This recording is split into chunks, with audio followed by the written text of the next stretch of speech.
Academia Cristo, aquí tu paz. Hola y bienvenidos de nuevo. Comencemos con un enigma. ¿Cuál es una de las cosas que hacen todas las iglesias cristianas usando los mismos elementos, pero con una comprensión diferente del propósito, las bendiciones y el método detrás de sus acciones? Tómese un segundo para pensarlo. La respuesta es el bautismo.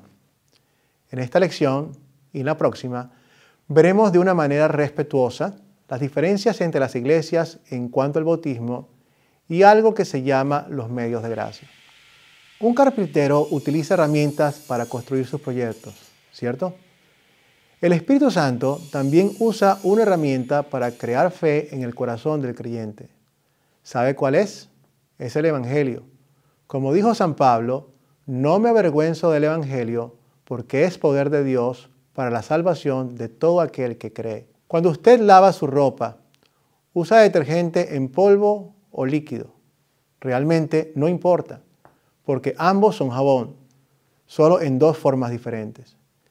De la misma manera, solo hay un evangelio. Sin embargo, el poder de Dios está contenido en dos formas. ¿Cuáles son estas dos formas? Una es las buenas nuevas de todo lo que hizo Jesús para salvarnos, encontradas en la Biblia.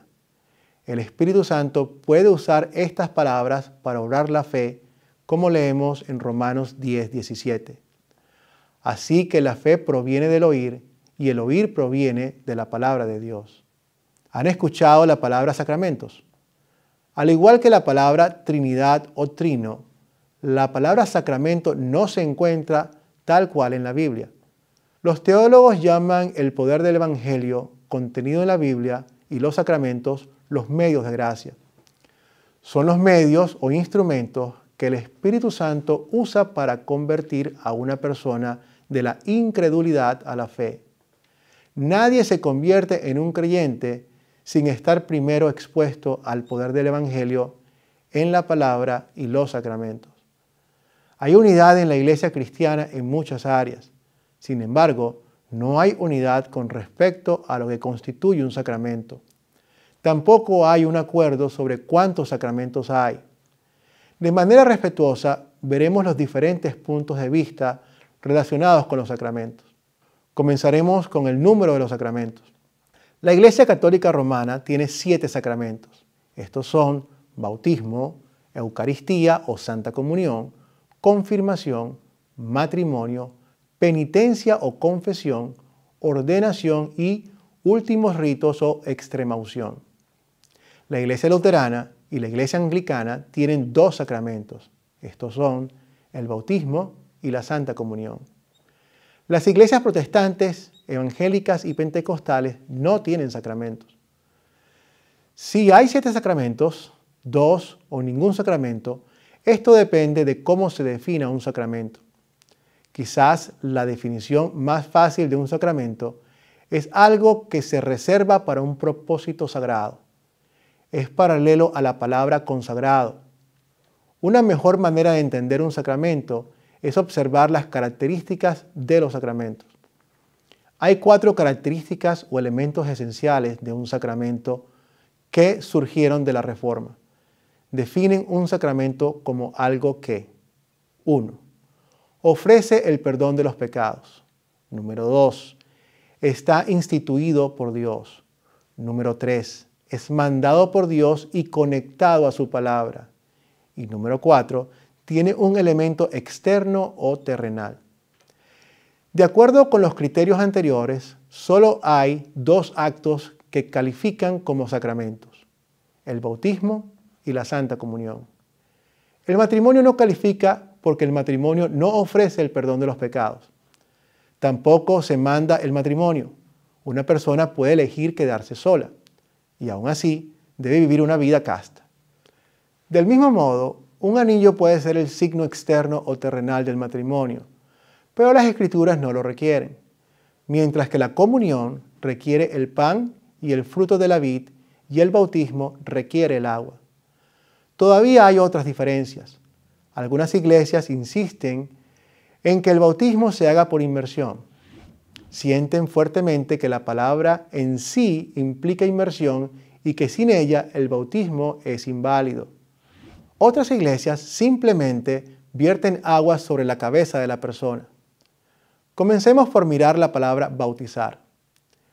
En el tiempo de la iglesia cristiana primitiva, bautismo o bautizar era un término común que simplemente significaba aplicar agua. En el sentido de lavar algo, no tenía implicaciones religiosas. Tampoco implicaba inmersión. Una madre podría decirle a su hijo, bautiza tus manos, vamos a comer. O, es tu turno de bautizar la mesa.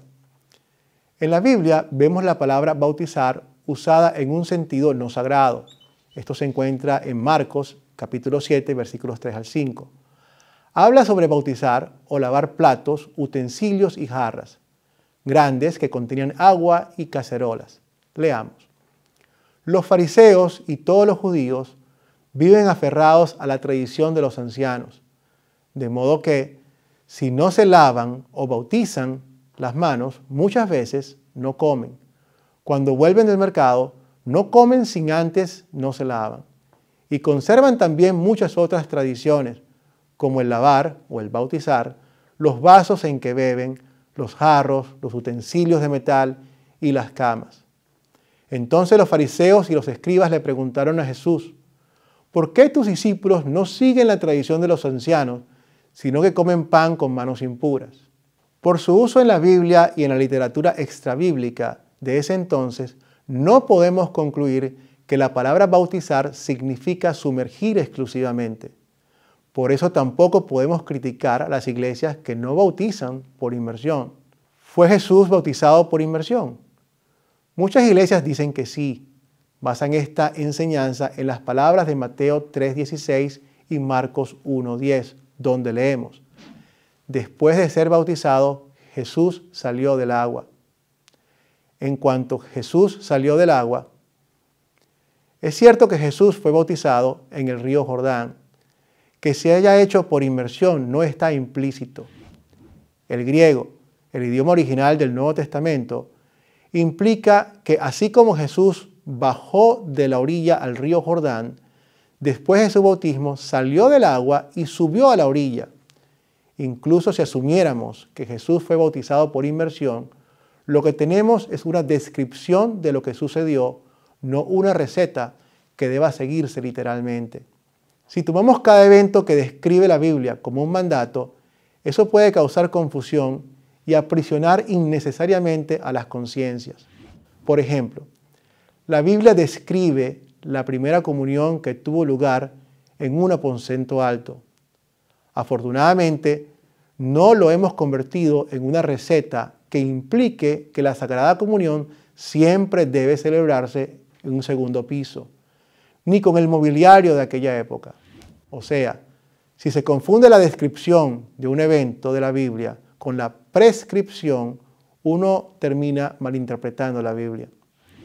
En fin, el bautismo no es bautismo a menos que se aplique agua. La inmersión es una forma de hacerlo. Crea una bonita imagen de ahogar al viejo Adán. Sin embargo, exigir que el agua se aplique de esta manera o decir que de otra manera no es válida es ir más allá de lo que las Escrituras dicen. Lo que le da el poder o validez al bautismo son las promesas de Dios que Él confiere a través del sacramento.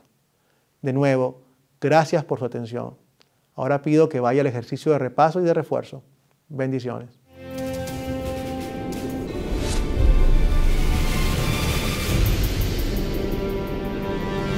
Academia Cristo, aquí tu paz.